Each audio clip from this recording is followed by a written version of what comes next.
Hello, kamusta kayo? So, yun yung video na to ay para dun sa guys, sa pag-renew ng passport ng bata dito sa Osaka, guys. Yun, yung encounter namin yun kasi first time namin na magpa-renew ng passport ng mga bata.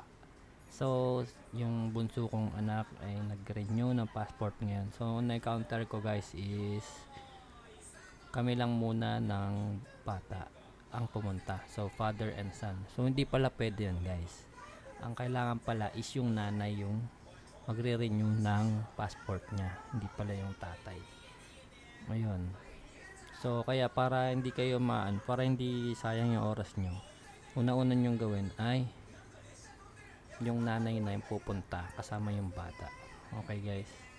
Kasi kung yung tatay at anak ang pupunta or guardian, kailangan nyo pa ng letter of something, ganun. Basta ganun. Anong tawag dun? Basta nakalimutan ko po. Authorization letter, yun. Tapos yun, yung mga kailangan nyo, guys, is passport ni nanay, passport ni anak, tapos birth certificate ni nung anak nyo. Dapat yung mga below 18 yun, yung may kasamang guardian.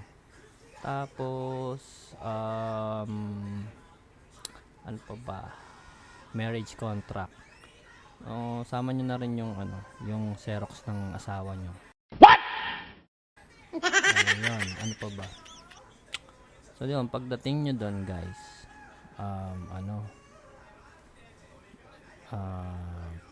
may babayaran kayo na 960 doon sa stamp. Tapos bibigyan naman kayo doon sa sa consulate ng brown envelope.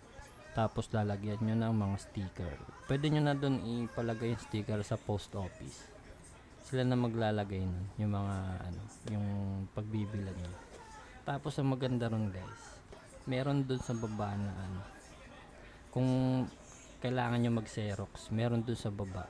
Hindi nyo na kailangan mag-xerox guys.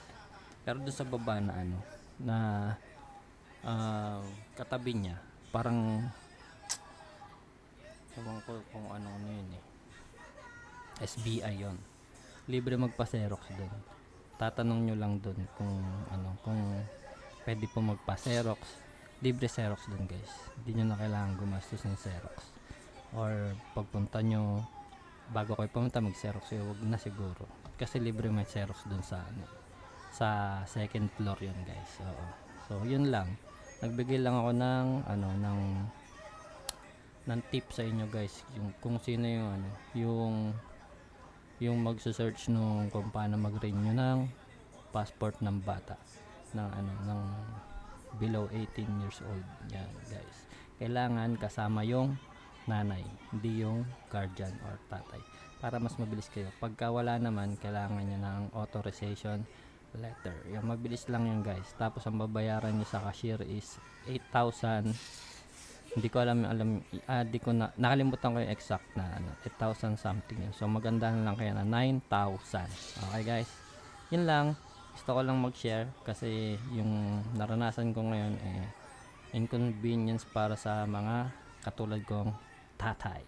Alright, peace.